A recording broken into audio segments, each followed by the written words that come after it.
HT Smartcast. You're listening to a Hindustan Times production brought to you by HT Smartcast. Hi, this is Manjula Narayan, National Books Editor, Hindustan Times, and this is the Books and Authors podcast. It's a weekly podcast where I speak to authors who've got a new book out. Hi, so today I have with me SOMI ROY, who's written And That Is Why, Manipuri Myths Retold. Hello. Hello, how are you? I'm fine and welcome to the Books and Authors podcast. You know, I saw this book and I think it's like really so beautiful and it's so unusual. I mean, it's not, when I say unusual, I don't mean, I mean, it's like the rest of India is so ignorant about this, about Manipuri, about all things Manipuri perhaps, but this especially, the artwork and the myths. It's completely new material and it's fascinating. So talk about that. Thank you very much for having me on. It's really a pleasure to be on your podcast. And yes, I do have to agree with you that the book is rather beautiful because the Penguin Random House India team has done an extraordinary job of producing this book. The design, the cover, inside, I tell my friends, and I told the artist also, all the encomiums I've been getting are really because of the artwork and the design, because no one has read the books inside. That's what you judge the book is by the cover. So, and yes, the artwork is unusual. It is probably, and I was telling my editor, Arpita Nath, at Penguin, that we're probably going to be introducing a whole new school of art, a whole new art form with the drawings and with the paintings in And That Is Why. And these are done by a young Manipuri artist I had the absolute good fortune to run into, to discover. And he's a printmaker and teaches at Manipur University, but he's the only person who is using the old Subika art form of Manipuri manuscripts, which is actually, come to think of it, the equivalent of religious art form. Manuscripts, because only the religious and manuscripts about fortune telling and sorcery and magic, these are the ones that are illustrated. The other manuscripts, which are on statecraft and botany and art, or the treatises on polo and clouds and so on, they are not illustrated. But the sacred manuscripts, which have talismanic power, manuscripts of fortune telling and magic and sorcery and divination and ritual, these are a group of manuscripts called Subika and Kutla. And these are the ones that are illustrated in this really very unusual manner. Believe me, I've checked in with curators in Bombay and New York and in London and Yangon about this. And everyone says, like, where is this art from? We've never seen this. It looks a little bit like Japanese. It looks a little bit like Bagan wall murals in monasteries. We see a little bit of tribal elements in it. Maybe a little. We do not know where this art form is coming from. So it is unusual. Yeah, and it did remind me of Balinese stuff, which I saw years ago. I saw samples of, from the 1920s Balinese paintings, which are in the Trivandrum Museum, I think. They've got one full room of them. And this reminded me so much of that, actually. It is. This art form is like a Rorschach test. It depends on what your art exposure and experience is, and you kind of project into it because it does not have any familiarity with any of the art historians and curators in the world at this point. Yeah, it's lovely. It's lovely. And it's so, what was amazing when I saw it. And then, of course, I read the stories and even the stories are like, they're a world unto themselves. So talk about how you collected them and. Yes, they are indeed a world. You're really stealing the words out of my mouth. They are really a world unto themselves. And that is what drew me to it, actually. The extraordinary and intriguing observation that the thought that struck me as I started working and taking an interest in the old Manipuri manuscript tradition about 15 years ago, Mm. was that there is a mythology in such a small place that is Mm. distinctive. There is a Mm. Manipuri mythology. We don't have a French mythology or a German mythology. We have Greek Mm. mythology and Hindu Mm. mythology and Egyptian and so on. But not every civilization has a mythology. How come Yes. the British state, back then it must have been only about 200,000 people max in terms of population for most of its history, how did Mm. this place develop its own mythology? Mm. And to study mythology, you have to study other mythologies also. It's only by Yes. referencing and comparison that you begin to Mm. know where and how. And there are indeed some similarities in themes because some of them are universal themes. Yes. There are stories about the floods, and which is an Yes. archetypal thing, and stories about the two brothers, the sibling brothers, trying to gain the birthright of their father, for instance, which you find in the Bible as well as in Hindu Yes. mythology of Kartik and Ganesh, for instance. And here Yes. you find one Yes. of the stories is about Sanamahi and Pakanga. Uh, Mm. so, and then there's other myths that I have not written about, which maybe I will do someday if Penguin would be so kind and if this does well. And there are Mm. stories about shooting the sun, for instance, which you find Oh. in Chinese mythology, you find it in Lepcha mythology in Sikkim, for Mm. instance. People Mm. say it's because there was a comet at the time and two suns appeared in the sky. Some myths say the 10 suns, but the idea that some hero shot down a sun so that we only have one sun today is a very common myth. Mm. We don't know where this mythology really comes from until comparative mythology, a mythological study is really done, or perhaps even Mm. developed. And so that is what drew me to it. And I was actually looking at manuscripts in general, and it was only further down the line that I began to think of the art form in the manuscripts, because Manipur, Manjula, is really not a place, a civilization that has high development in art. My friend Mm. Angela in New York used to say, "Oh, Somi, you cannot say that there is no art." But, we have Manipuri dance, as you know. Yeah. We have Manipuri Nat Sankirtan. Mm. We have Ratan Tiyam. We have, Yes. in terms of performance, we are top notch. We are up Okay. there, okay? Mm. But in Mm. terms of visual arts and sculpture, there is not very much, except this art Mm. form, which is pre-Hindu, because Yes. Manipur became Hindu in the early 18th century. And then we have the Hindu art forms that decorate the mandaps around here. Mm. And Mm. then we have some modern painting that kind of started a little bit in the 1890s, which is when from Manipur became part of the British Indian Empire. Even though the Mm. kingdom remained, like many princely kingdoms, the British Indian Empire stretched from Afghanistan to Burma at that time. Yes. So I was intrigued that here's this little art form, and so I was planning to do an art exhibition with my friend Liv Met Larsen in New York for two galleries in Brooklyn and in Berlin, Okay. and but then that got nowhere, or it was put too much further back in the back burner.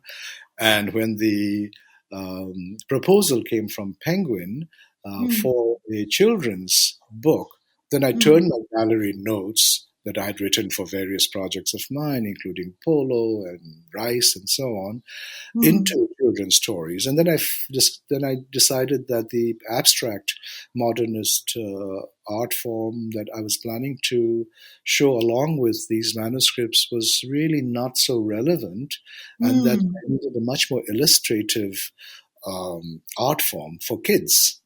And Mm. so I was absolutely overjoyed when I ran into Sapa and his work, because he's the only artist working with this art form. He's a modern artist. These Mm. paintings in the Penguin book are modern paintings, but they're all based Okay. on very traditional, very rare, and unseen art form of Asia. Okay. And he's done a great job, I have to say, you know.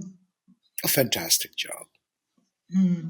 Okay, but going back to this thing about, I thought Manipur became Hindu in around the 14th century. I didn't know it was as late as it was much later than that, was it?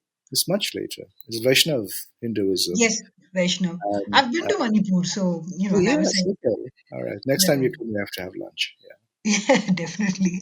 But so yeah, so I thought somebody told me it was around the 14th century. So you're saying No, it's even later than that, is yeah, it? the inscriptions and the manuscript tradition starts around the 14th century. Okay. Um, Oh. Contemporaneous record keeping, for instance. There were other record keeping pillars and inscriptions and plates and so on before that. But Hmm. we do have a court chronicle, and that was common sense would say, logic would dictate that it was actually oral and then written down later for the Hmm. early years, and then record keeping as and when things happen really started in the 14th century. But before that, which is quite similar to the sources and the character and nature of these stories that I've also written, they have both oral and text origins. Okay. And oral traditions are always older than. Hmm. Hmm. So when I was like reading the stories, I thought they're lovely and they're very appropriate for children. But I think even adults can get a lot of inspiration, from them. Like if you're reading it out to your child, it kind of, I mean, it would strike a chord even with adults. You know. I say it's for readers from the age of for kids from 8 to 80. That's what I say. Yeah, and I. Definitely, because if you have any interest in mythology or ritual or religion or history, all Yes. the very humoristic melding of mythology and history, for instance, when you have a semi-historical character, also like King Arthur, that everyone knows around the world, Mm-hmm. we don't really even know if he actually existed and when. Yes.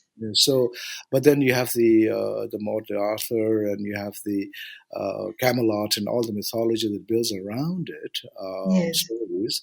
Even though England, E.M. Forster famously said, England, oh, we don't even have a mythology, and of course, we only have pixies and fairies. I think he said. And that's why they were so enamored with Greek mythology, the great tradition of Greek mythology. Hmm. So I think that these are actually four of interest for adults as well, because it's Hmm. really introducing a whole new idea about the world, a certain way of looking at the cosmos based on the Hmm. year, because every culture and every civilization back then, including Manipuri civilization, and I use the word civilization advisedly and carefully, um, Hmm. was its own center. So the Hmm. way they look at the world around them and the way they perceive them, how much of it is specific and historic and particular to this place, and how much of it is universalist. Hmm. The universal aspects are where the comparisons are possible. You can have legitimate comparative mythology, but then you also have to remember that it is also very specific. It is also very individual. So Hmm. the scholarship on mythology, should it come into being one day, and hopefully this will also be part of the starting process of this, is going to kind of swing back and forth between these two poles of the shared Hmm. universal themes, which makes mythology so universally symbolic that you can get into it. The Yes. story of Oedipus marrying his mother, for instance, or Yes. the chariot flies too close to the sun, for instance. Hmm. Or Hmm. horses that have wings. Every culture has horses that have Yes. in Hindu mythology, in Greek mythology, everywhere. Hmm. So I think one day when that develops, certainly, I think maybe kids who start reading this book, maybe they will go on to study mythology. Who knows? One day. Hmm. Hmm. And talking about horses with wings, I've been to the Marjing temple. I don't remember. I mean, you would know where it is, but it was so beautiful. And I was really happy to read, the last story mentioning Marjing and the horse. So let's talk about polo and Manipur. You know. Well, you've brought me onto my hobby horse. Pun totally intended. Because, when I was coming back, I used to live in New York, and I disappeared for about 20 years altogether. Okay. And I started visiting Manipur. I was struck by the fact that all of India had cows on the streets and Manipur had ponies on the streets. Yes. And this was something that was not there when I was when I was a boy in Oh. Manipur, when I was a young man in Manipur. So I found that the ponies were homeless during the rice planting season, Hmm.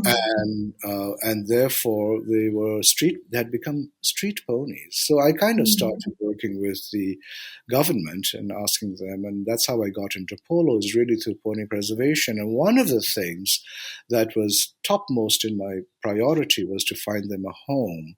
And so I Hmm. started campaigning the government. First I went to the polo associations also over here, but the polo associations here are not very powerful. We are a very Hmm. poor state. We are very remote. We've become isolated. We are no longer the center of our own civilization, as I was telling our king Hmm. yesterday. I said, oh, well, back when the palace this used to be the center of everything, and now we've become the corner of a larger country. Hmm. Yeah, we campaigned very hard, and I formed an organization called Huntri Equine with my partners Rupa Barua and Edward Armstrong. It's an American thing as well. Um, Hmm. and we actually got 200 acres and I insisted they were going to give it to me in the south of Manipur, and I said no, no, no, we really have to have it at the foot of the shrine of Lord Marjing. Because Oh, I had discovered through the manuscripts, these are all connected, right? yes. That there was a winged pony that was the ancestor of the pony. Because people keep Hmm. asking, oh, you play polo on what? On these ponies. Where are the ponies from? You buy them from India? So the Hmm. Manipuri pony itself is a specific breed. Some Hmm. say one of 5 breeds, some say one of 7 breeds, but certainly as an endangered breed. Hmm. We actually had it declared an endangered breed here Hmm. officially. Hmm. But then so when I went into the manuscripts and I was curious about this god called Samadonayangba, this Hmm. mythic winged pony with very fierce talons on its hooves and its knees and so on. And it was the great Pandit Kale Chandra who showed me Hmm. images of Samadonayangba. And it is to him that I dedicate my book, one of the Yes. greatest scholars that Manipur has ever had. And so when I went to Marjing and I came back and I was visiting here, and I think I took some friends from the University of Kentucky, my friend Mary Molinaro and Evelyn Knight, and also a woman from the British Library that I brought along. I like to bring people along to see Manipur through their eyes and to study through. Hmm. So, and I came back and I told my mother over lunch, hey, guess what? I just came back from the shrine to Lord Marjing. I said, oh my, I said, take me. I've never been. And I said, my mother has never been. After all, she is M.K. Binodini Devi, the cultural figure. Oh. Hmm. So I took her. This was in April of 2008. And it was Okay. just a dusty, rocky path up the hill. It's an animist Hmm. shrine, rock outcroppings from the side of the hill. And I actually filmed her at that time. Hmm. I put it on my website. That's when it actually started. So I knew that it was sacred. I learned that it was sacred from the manuscripts through Pabum Kale Chandra. Hmm. And then my question was, then why is it on the streets? If it is a sacred animal, why is it not being Hmm. looked after? Why Hmm. aren't you evaluating it? So for that reason, I insisted to the chief minister at the time, Ibobi, Okra Hmm. Ibobi, who was very kind and very nice, but he wanted it closer to his constituency, really. Hmm. And I said, no, I absolutely must underscore the symbolism, the importance of the sacredness of the pony, and I wanted it at marching. in Aingan, Okay. the shrine is. So that's how it happened. And that's why if you go to the shrine of Marjing, I hope you listeners out there will visit Manipur. And if you do, you have to go to the shrine of Marjing. It's now a very developed tourist spot, I'm glad to say. Uh, Oh. but then you also have, if you climb above the shrine to Marjing, who is actually a god of the guardian god of the Northeast. Hmm. His connection to polo and pony is actually secondary. It is something that I emphasized, Hmm. but primarily he's one of the four guardian deities of the land in the four different directions. He represents the northeast. Oh. So the northeast of Manipur, not northeast of India. We have Yes, yes. Nanjing I and get that. Kobru and Tanjing and Wangbrail. These are the four guardian gods. And Marjing, then I discovered from the manuscripts he was playing polo. He had created this horse, and there's a little shrine to Amadon Sayang by the winged pony, whose wings Hmm. Marjing cuts off. Uh, Yes. and and that's how the Manipuri Pony was born. And so that was like a lovely story. So we wanted to kind of remind people at Huntre of how important it was and why the importance was there. And that's why it kind of gave me particular delight, because I'd written the story of the pony before for my polo project and for my pony preservation project, but I was Hmm. able to include it in this book. Why the Manipuri pony is sacred. Hmm. In fact, I came to Manipur to write a piece for Hindustan Times. I think it was around 2014 or so about the Manipuri ponies, you know. And that's Right. when I went to this Marjing shrine, and such a lovely shrine. Right. It was- We had in fact, I was given the land in 2014. Oh, And you were probably one of the first people who came there, because I was working on it since 2007 as far as my earliest files go. But my conversations were even earlier. I was just bugging any minister I met. I would say, like, why are these things? Why can't I just give it land? They used to be Lumpale Part, an empty land like Hangang, where ponies used to be wandering around. And it was a traditional commons way of rearing ponies. Like, you would keep your pony there, I would keep my pony there. They would also meet yes, and form groups and all that. And you would use yes, you're free to go and collect it when you need it for polo or for ritual or something, because Manipuri ponies are yes. used only for ritual and polo and war back then. Never for Hmm. work, even though we have bullock carts, we don't have horse carts here in this country, in this land, Hmm. ironically. And so I said, why can't we just give some land? And, they can, the sons of the soil, because, after you use this, every owner returns the pony back to the field, this open pasture, open commons. Yes, They feed yes, themselves. yes. In fact, a friend of mine their family used to own a black horse. They in name only belonged to them, because they never were able to touch him. He was such a wild horse. So that kind of commons was something that I just felt some land needed there. And so the preserve, they're very kind. And now our current chief minister is developing it as well. So it's all very Oh, good. We're very pleased that now younger people, the young generation now, the ponies become a celebrity now, a core celeb. The plight of it. The fight is not over yet. We still have to, do a lot more. hmm. At least now it's in the minds of people, and we've made some progress with the preserve, and we actually have a pony policy that the state declared as well. Oh, lovely. These are all how to protect it and so on. So Oh, we had a very savvy governor. He was laughing at it. He said, "Why are you doing the pony?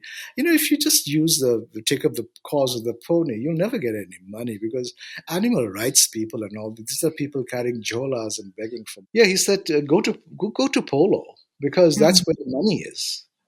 That's Hmm. where people have money, not the animal rights people, not the Oh. environment people, right? Yeah, right, So right. He is right, though. he's right. You So I said, know. only in Manipur is polo an egalitarian sport, and we have no money. No one has any money. Yes.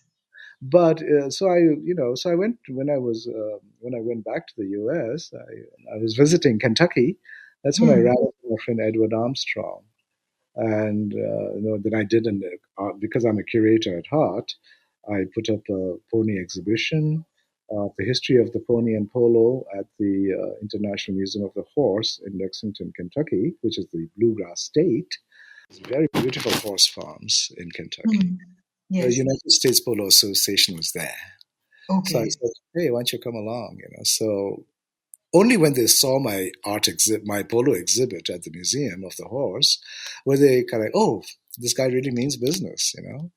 So, so I roped in the USP, and since then, the Hurlingham polo people in England, the Argentinians, the Argentinian Association of Polo, and that's why we do international polo here. But that really has helped. International attention and interest in Manipuri polo and Manipuri pony has really helped the cause.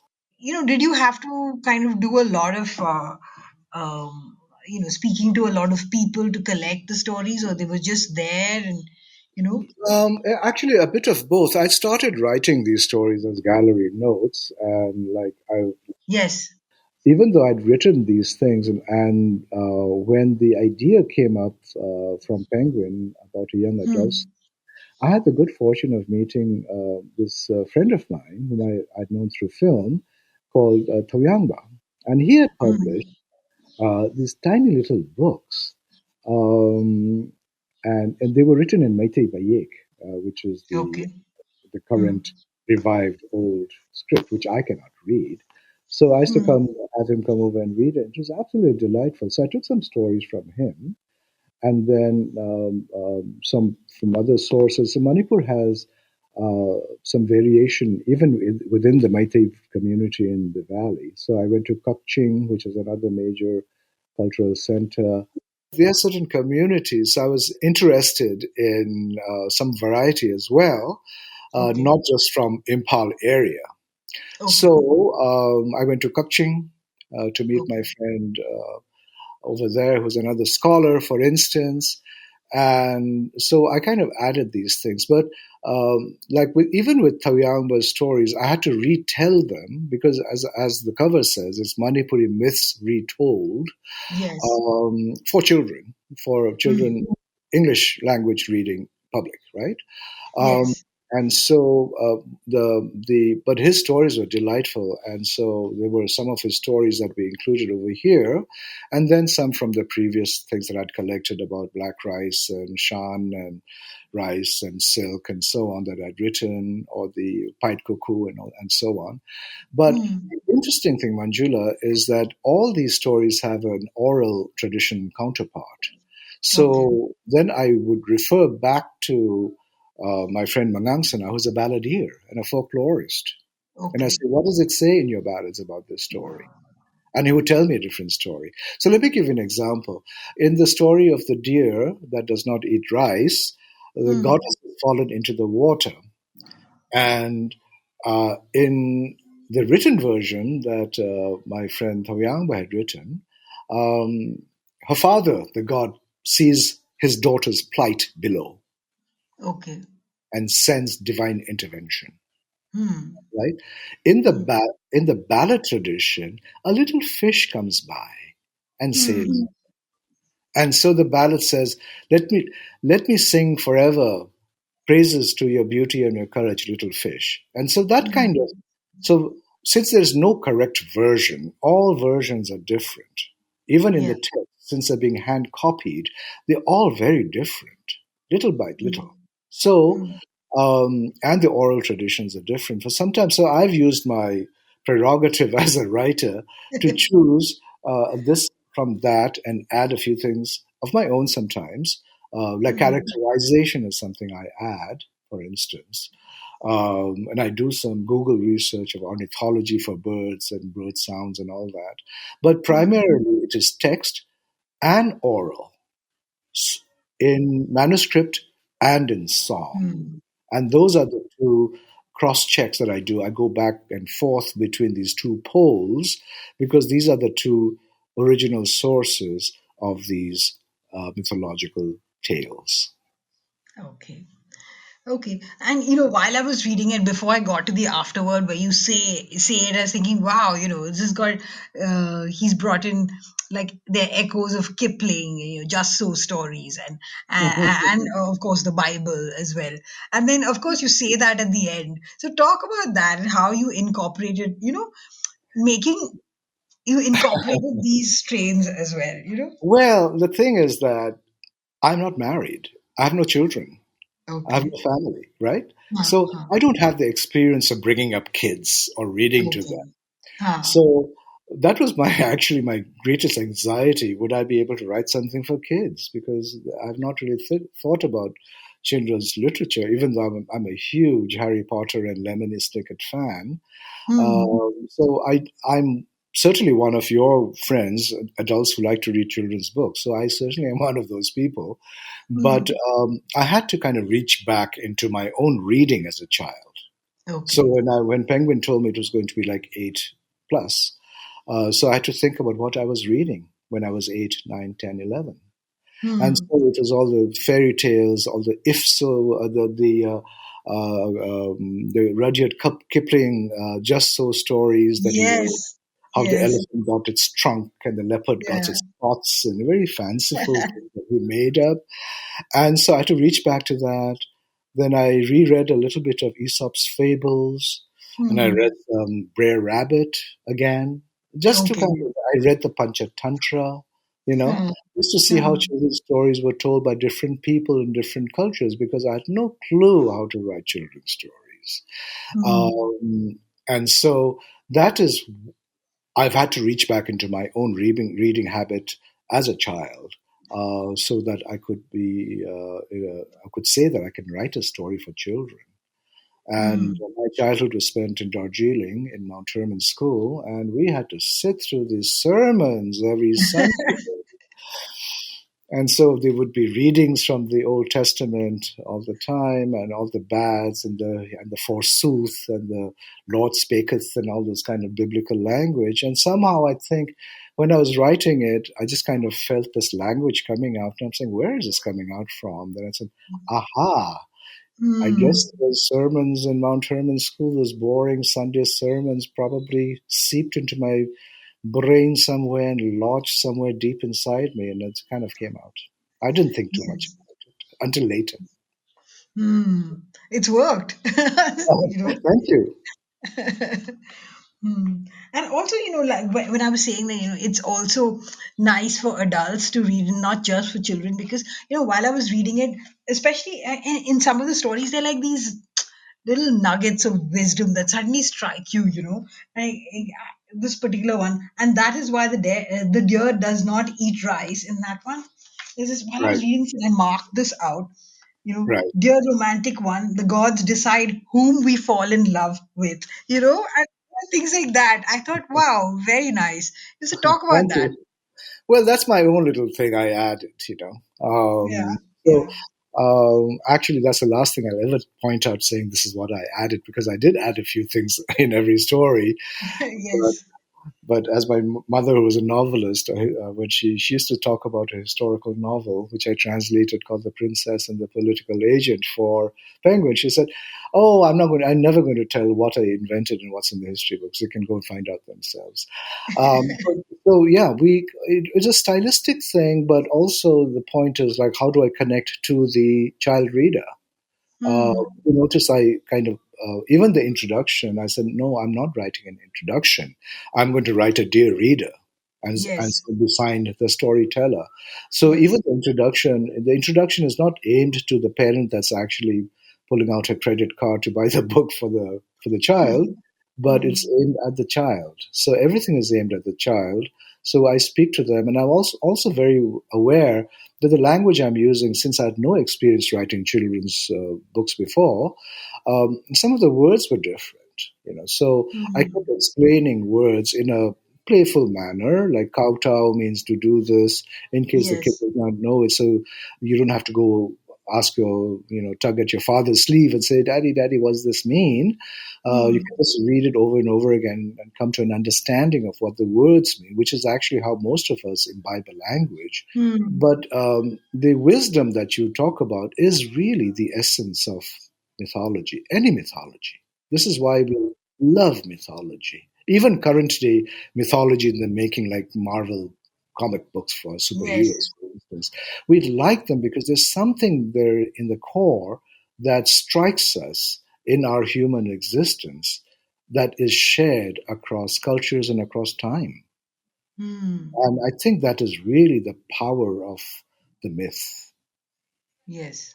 It's like Yes. Joseph Campbell also wrote about it, right? Hmm. The arc of the myth, the journey of the myth, how the hero, like in the story of Polo, Koripaba encounters a problem. He has to overcome it, Hmm. and then only he become a hero. So Yes. this is the trajectory of the journey of the hero is well known and well studied and wonderfully expressed by Campbell, for instance, Hmm. who applied it to Star Wars, for instance. Hmm. So I think that universality is what makes mythology attractive. You pick up any book of mythology, whether Hmm. it's Incan or whether it's Sumerian, you'll find yourself drawn into it because it speaks to Yes. a really human condition. And that Hmm. kind of symbolism is really powerful. And it's been distilled over the ages, generation to generation, word to mouth to ear. Hmm. And Hmm. only the essence remains. It's like a Yes. distillate of wisdom over the years and Hmm. generations. We're talking hundreds of years now.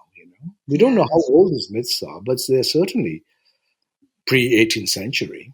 Yeah, of course. Some of them relate to the founding, which according to our court chronicle, is the first century AD.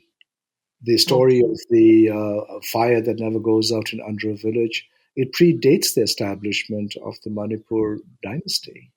Yeah, Hmm. so who knows? There's a Yeah. lot of work to be done, but it's more important to study the aspect of mythology rather than trying to see if it's really historical, because that's not really the point. Hmm. Hmm. That's true.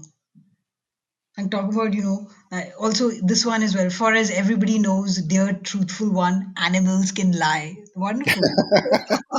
Oh, Manjula, I made up that one too. Because I was thinking the kid is going to say, how come a deer said that? Daddy, mommy, can animal lie? So I figured I might as well tell them that animals can lie. And, that's a And lie. That's a lie on my part, maybe. no, one thought about it and said, "Oh, wow, yeah, perhaps they can." And it's making an adult think as well.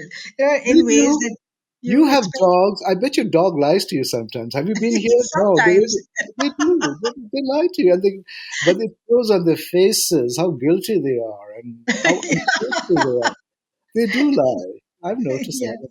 yes. Cats lie. My cat used to lie to me. So, talk a bit more about the manuscripts. You know.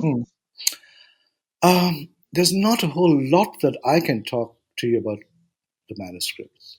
And Hmm. actually, there's not a whole lot I can talk to you about Manipur and Manipur's culture and heritage. I am Hmm. exploring myself. Okay. And very often, and I've done this before, even in my film exhibitions as a curator, Hmm. when I'm curious about something, I don't find it, then I begin to create a project out of it. That's how the Hmm. manuscripts became a project. If the manuscripts had been taken care of properly, and they had wonderful ways of storing them and so on, then I may not have taken that much of an interest in them. Hmm. But Hmm. it's only because I found that there are so many holes and lots of things that could be done, that ought to be done, that maybe that's how I started thinking about them. But the manuscripts is, you see, one cage in Dunhuang at the end of the Silk Road in the Gobi Hmm. Desert, Hmm. one cave had, I think, 150,000 manuscripts. What? They, just one cave. I don't think they've even opened all the caves yet. It's a whole multinational endeavor Hmm. centered around the British Library. That's why I got some people from Dunhuang to come with me to look at these things. So Hmm. compared to that, and then the languages like Chinese and Sanskrit and Pali and Tibetan and Arabic, by the way, in Dunhuang, they collect everything. Yes. because these monks and priests used to be the professors of old, Mm. right? Monasteries and Mm. temples were the seats of learning, like universities are today. Yes. So, and the Sanskrit tradition is huge. Pali Mm. tradition is huge. Compared Mm. to this, Manipur, a friend of mine, Sushila, who used to be the director of the archive here, I asked her one time, and she thought Manipur had about 40,000 manuscripts, which is a Mm. very small tradition of manuscripts, by the way. Mm. And it's a very small population. It's a very Yes. small state and a very small kingdom, always bullied by and attacked by big evil cousin Burma next door. Um, Yes. so the tradition is very, very small. But Mm. the writing of manuscripts, which is on paper, as my friend Patrick was saying, I said, why are you writing handmade paper? Back then, every piece of paper was handmade. I said, Mm. taken, point taken, but I just want to emphasize it. Mm. Everything was handmade, and the tradition, the craft of the making of the paper in Manipur is pretty much lost because we Oh. couldn't even find the original plant. It's different from the my friend Nita owns the Aurangzeb's last factory, paper factory in Aurangabad, and I was trying Mm. to catch some paper from her, saying, "Hey, I'm doing a book. Give me some handmade paper for Sapa's work."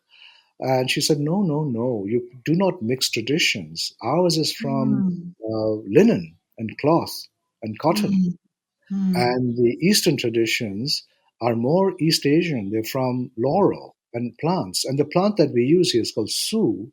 And I've asked a couple of botanists offhandedly, what is su? And no one seems to know what su is.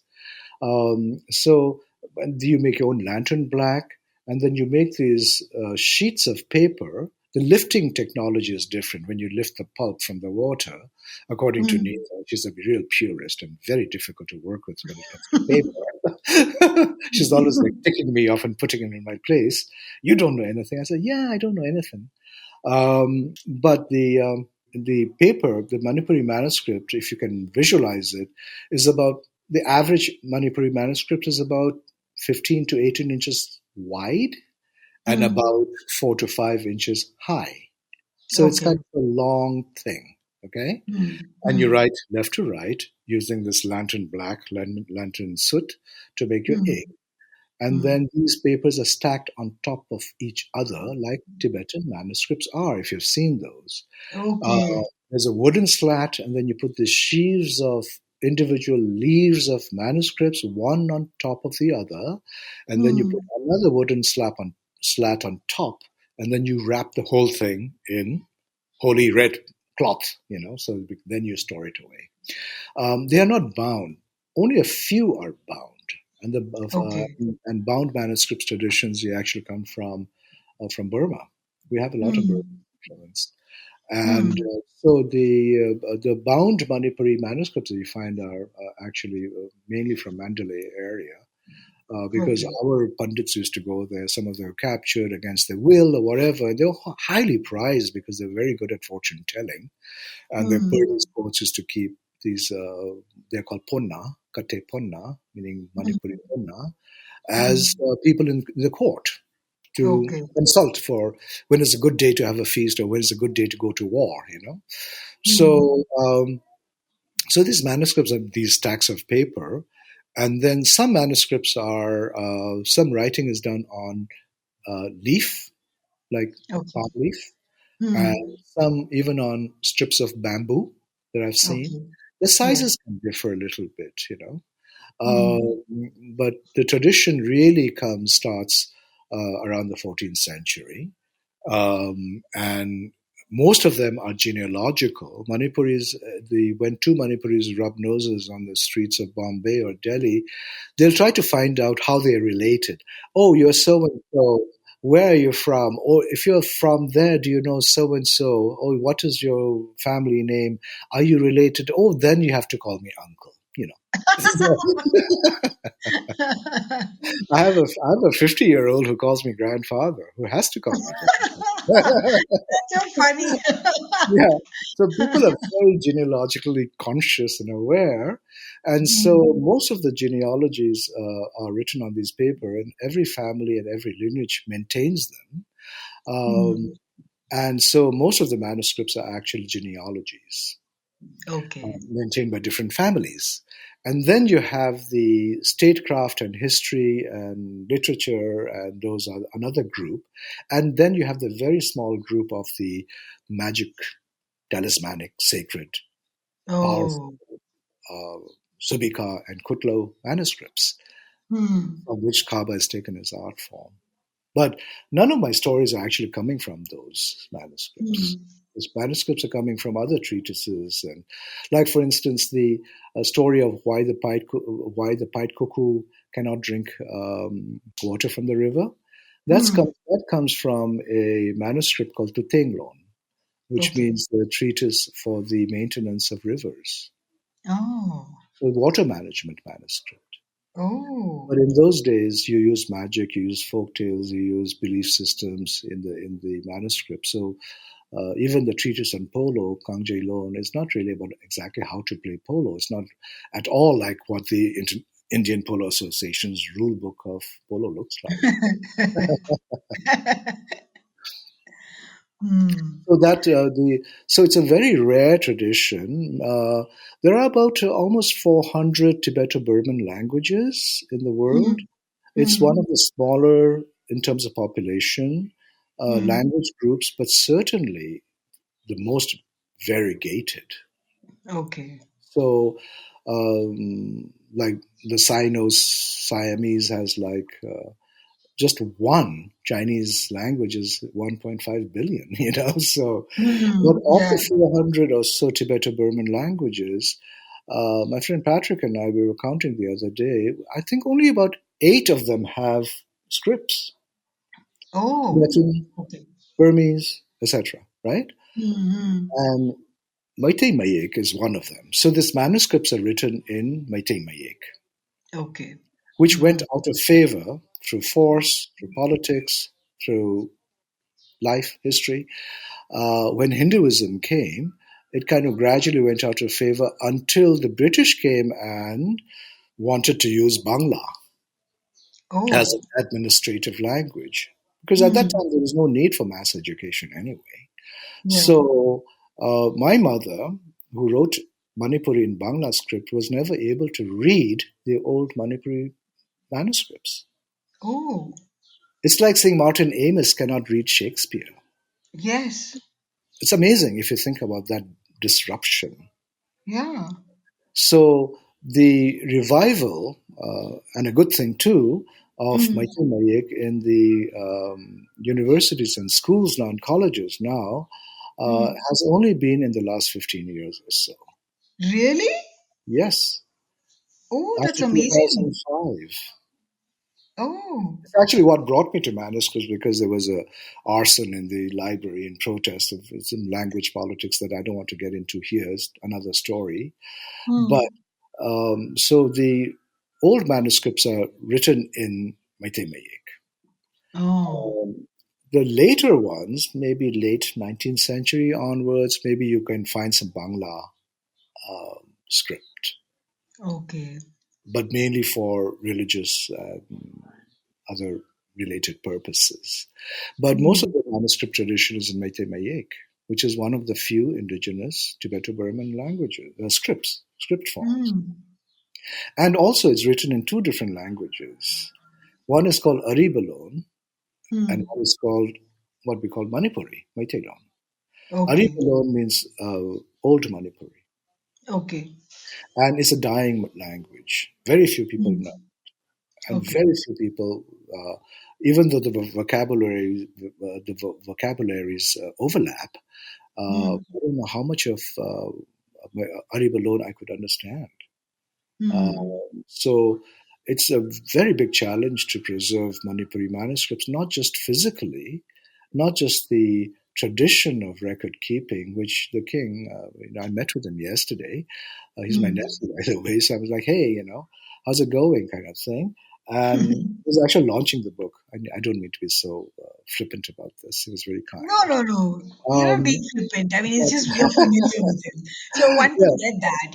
yeah. So, but he has the Pandit Loisam, which is a council of scholars, which has always been maintained by the palace. And I was telling him, I said, it means a great deal for me to have you publish my book, to launch my book, because Hmm. here in the palace is the repository of manuscript keeping, of Hmm. making. This is where the Chaitaral Kumbaba, the court chronicle, is still being written today. Oh, So, and of course, he himself, he is the scion, the descendant of Pakangba.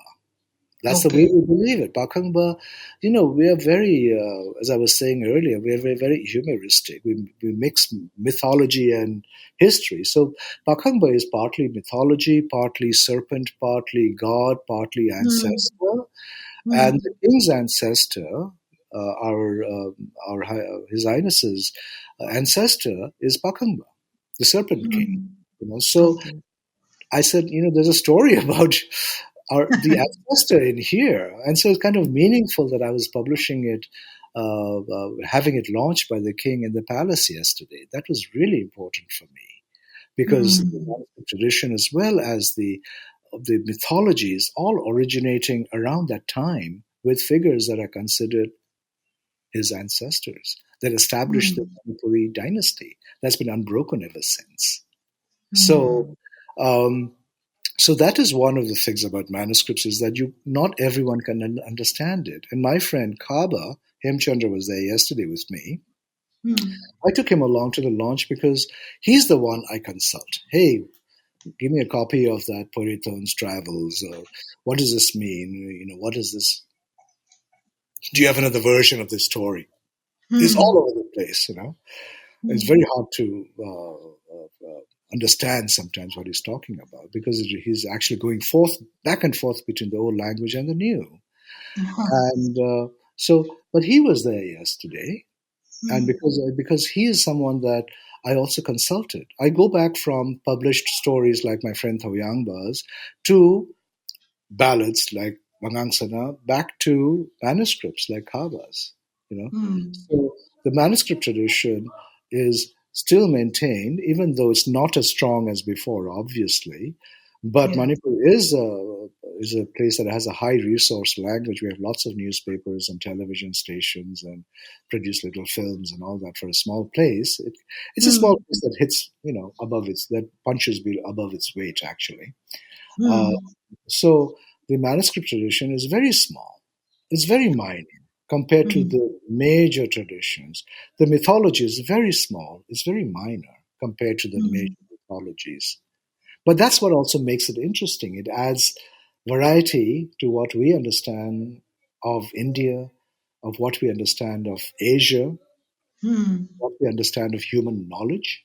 Kaba, the custodian of so many manuscripts, his main point is our knowledge doesn't belong to us only. I'm so glad you're writing this book because now it's in English, it's going to get outside, abroad, it's going to travel. The stories are going to be heard and read by many other people, not just us. Yes. And also going to the Burmese influence. I mean, I was like reading this story, and that is why the fire in the village of Andro never goes out. And I was thinking, this is sort of like it's talking about how the Burmese influence came in. Or am I right? That sort of thing. Actually, that's a very, very interesting question and something that has fascinated me even more as I was writing the book.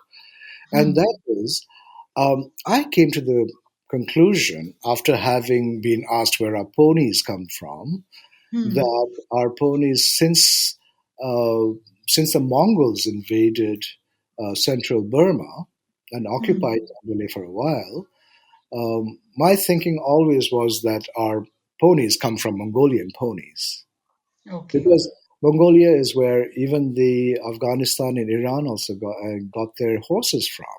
So that's where Yes. the horses come from, the ancestors. But the Hmm. interesting thing about Manipur is that even though the horses of Rajasthan come from Arabia and from Afghanistan and Iran and so on, all of what we know as modern India today has always looked westward, whether it's for algebra or whether it's the spice ships or Vasco da Gama or the ports of Surat or Calicut. Everything has been westward looking, much more than eastward. The influence of India in Southeast Asia is influence. We take it over there. But what comes to India has always been from the west. On the other hand, the northeast of India, which I think is, might be even be more accurately thought of as the northwest of Southeast Asia, Yeah. has always been eastward looking. And let me give you an example. I've been dabbling with linguistics for a while because of this old Manipuri and new Manipuri and all that. And we have names for the four directions, north, south, east, and west. However, in common usage, if you were to go out on the street today in Manipur and say, where's this person's house? Instead of saying to the east, people will say to the front, Mamang. And people will say the west is Manning, rear. So it's not as if we don't have a word for east, Nongpok, that's where the day is born, where the sun rises. So Manipur has been looking eastward, front. The front of our country is Burma. Our foreign minister the only foreign minister Manipur used to have before the British was called the Minister for Burmese Affairs. Oh. We didn't have a Minister for Indian Affairs. Okay. We got Vaishnavism and we got trade. One of the smaller Silk Roads comes through Manipur, which is the foundation of the Act East policy for the current government and even before that, from Vajpayee's time onwards. But the orientation, to use the pun, is So, and India no king or emperor or kingdom ever tried to conquer Manipur. There was no military invasion of Manipur. But Vaishnav missionaries came. Yes. Trade came. Now, why is that? I've asked this of certain people. We still don't know. I mean, it's not a common knowledge yet, Yes. But partly the terrain is mountainous. And even the British would turn back. General Suidam was turned back in 1825 trying to dispel the Burmese from here. He couldn't even reach the valley. So the mountains are a forbidding barrier, natural barrier. But if missionaries can come and traders can come, normally in the expansion of empire, you have military, the religious missionaries, and the traders. They go hand in hand, three of them. And here, the military was absent. Aurangzeb tried to get into Assam, and the Ahoms turned him back from Sarai Ghat. Yes. Where just above Bangladesh, right? So this region has not been really part of the imperial India's history, and its orientation has been eastward. So for that reason, I made it a point to include the story of the Shan prince, because I got interested in rice, as I was telling you earlier, and especially the famous Manipuri black rice, which is actually an heirloom rice, and you can get different varieties, but the best one is still called Cryrto Cahao, the Cryrto's black rice, the fragrant one. So, and the Shan were highly civilized people, much bigger then than it is now under current Burma. I think the first president of Burma was Shan. Okay. I mean, they sent their kids to Oxford and Cambridge back then. So it was very prosperous. And according to this Cryrton manuscript called the Travels of Cryrton, it seems that he is the culture hero. He's the one who brings and civilizes the Manipuris. Yes. That's why I make the Manipuri kings all biting and scratching and fighting and all Yes, that. it was very funny. I've written long here in the side also. They were a dirty, scruffy, and smelly bunch because they spent all the time fighting each other. There's no time to develop weapons even, Yeah. which is the reason why the Poiraton's bride says, no, I'm not going to Manipur. Those Yeah. awful people, barbarians over there, I'm going to leave a nice palace and I'm going to go to that thing. It's like a punishment posting. And if I am to go, then I have to take these things with me, Hmm. including fire and the clay pot and the myna bird and the guava and of course the black rice. So these are Hmm. all heirloom, which means that the civilizing influence on the Meiteis comes from the Shan, from the Burmese. Yes. Yes. And also, they were always bullying us anyway. No one likes the Burmese in Southeast Asia. They're always raiding people. They're very martial lot, right? They went to Burma, to Thailand, and burned the palace. And Ayutthaya was burned down by them. Hmm. That's why we have Hmm. Bangkok today. Yeah. They have to build one. So they're marauding, slave owning, slave trading, militaristic, aggressive culture. They even Hmm. threatened this Hmm. East India Company. They Hmm. went into Silchar and on the edge of Bengal. Hmm. That's why the British were upset with them and trying to push them out, and how that's why they joined hands with Manipur to do so for a common enemy. But Hmm. it's we were under the Burmese for many years. Okay. 7 years of complete rule, Hmm. devastating. Hmm. We were reduced to 1/10 of the population. Slavery. You still find people in Tripura and Assam who fled the Burmese occupation back in the 1810s. And Hmm. you still find people, Manipuris communities in Burma, who were taken there as prisoners, captured, slaves, and also as priests, Hmm. desired, valued. So Hmm. all the orientation of this region, which, as I was saying, you can even call it the northwest of Southeast Asia, was Yeah. actually looking that way. Now, Hmm. our challenge now is now that the border was between Manipur and Burma was closed down by the Treaty of Yandabo in 1825, I think it was, and Hmm. Manipur becomes a buffer state for the British Indian Empire just to keep the Burmese out, because they knew the Yeah. Manipuris could fight the Burmese. Hmm. Then we become part of the British Indian. Hmm. As my mother liked to say, the only connection between Manipur and India is Krishna. Yeah. What a I lovely, noticed that what a when I was lovely, there. lovely, lovely thought. The only connection is Lord Krishna. Yes. So using that, then, is this mythology? Is this a mythology from India? Yes. Now we are now one country, right? So Hmm. it is a mythology from India. India has many mythologies. There's no Indian Yes. mythology. There is Hindu Yes. mythology. There's Yes. Jain mythology. There is Buddhist mythology. There's Hmm. Manipuri mythology. You know, but ours is the one that is also based on religion, but also ethnic. So Hmm. Jains and Buddhists and Hindus, you can't tell them apart. The same Yeah. people converting, Yeah. right? But this is a Tibeto-Burman ethnicity and language groups, and how this produces.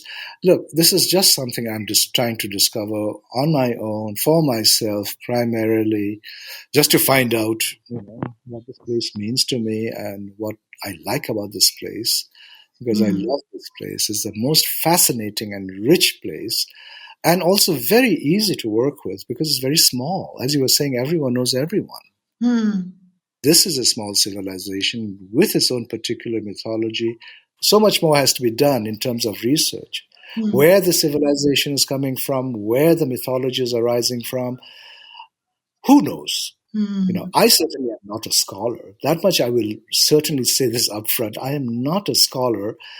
I am writing it and I do the necessary research and I talk Hmm. to the people as I need to source the stories and to create what is my basic challenge, and that is to write a story that children will enjoy reading. That's my main thing. Hmm. Hmm. And I think you've really succeeded in that. Thank you. Yeah. So on that note, we'll end the conversation. And for the listeners, please go out and get And That Is Why Manipuri Myths Retold by SOMI ROY and illustration by Safa Yumnam. It's really a wonderful book, and it's not just for children, and it's also visually very lovely. And plus, I think the myths are so fresh because the rest of India and the rest of the world hasn't have know nothing about them, and it comes like, I don't know, it's really inspiring and very creative, and it kind of sets off a lot of thinking among general readers too. So Thank you. And it's from Penguin Random House India, yes, and it's available on Amazon and Flipkart and other yes, places. Yeah. great. So thank you so much for talking to me. Thank you very much, Manjula. I really enjoyed this. Bye bye now. Bye. This was a Hindustan Times production brought to you by HT Smartcast. HT Smartcast.